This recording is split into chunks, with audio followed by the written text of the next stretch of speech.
यहां पे देखिएगा, अब मैं आपको बता रहा हूं डुअल एक्सपेक्ट कॉन्सेप्ट की बात करते हैं।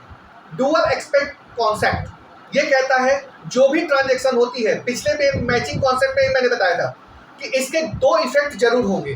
कोई भी ट्रांजैक्शन हो उसका डुअल इफेक्ट होगा ही होगा। अगर मेरे पास बिजनेस में एसेट्स आ रहा है तो मेरे पास से कैश जाएगा भी।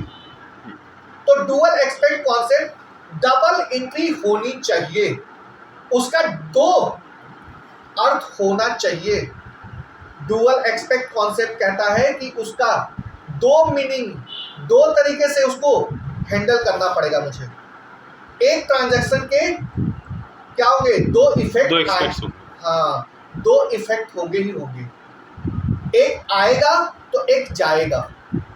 जैसे हम लोगों ने पर्सनल अकाउंट में किया था, पर्सनल अकाउंट में डेबिट द रिसीवर, जो व्यक्ति रिसीव कर रहा है उसे हम लोगों ने डेबिट किया था, और क्रेडिट द गिवर, और जिस व्यक्ति ने दिया है उसको हम लोग क्रेडिट कर रहे हैं। तो debit the receiver and credit the giver, तो दो इफेक्ट हुआ कि नहीं हुआ? एक लेने वाला हुआ तो एक देने वाला हुआ। क्लियर है? अगर हम पर्सनल अकाउंट की बात करेंगे तो, अगर रियल अकाउंट की बात करेंगे तो debit what's comes in and credit what's goes out, क्योंकि यहाँ एसेट्स है तो कुछ आ रहा है तो कुछ जा भी रहा है। यहाँ से मेरे घर में, मेरे बिजनेस में टीवी आया, फ्रिज आया, तो मेरे पास से कैश चला गया। अब कहोगे सर कैश ही जाएगा, बैंक से नहीं जा सकता? चेक भी तो जा सकता है, गूगल पे से भी तो जा सकता, अरे किसी से भी, मतलब हम उसे कैश भी मानो, बैंक को भी कैश मानते हैं, गूगल पे को भी कैश ही मानते हैं हम लोग, या आप बैंक मान लो, कोई फर्क नहीं पड़ता, तीनों को एक ही माना जाता है। कैश ही हम लोग तो एज्यूम करते हैं, कैश ही माना जाए। किसी भी तरीके से आपने पेमेंट तो किया ना।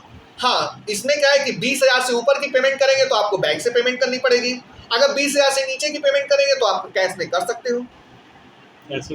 हाँ, इनकम टैक्स का रूल है। इनकम टैक्स का रूल कहता है कि अगर आपको 20,000 से ऊपर की पेमेंट करनी है तो आप किसमें करेंगे? बैंक से ही करेंगे, चेक से ही करेंगे। अब तो आजकल गूगल पे का जमाना आ गया है तो लोग तुरंत क्या करते हैं, गूगल पे से भी पे कर देते हैं, वो बैंक में ही जाएगा। लेकिन अगर कैश में है तो 20,000 से नीचे आप कैश में कितनी बार पे करो कोई फर्क नहीं पड़ता।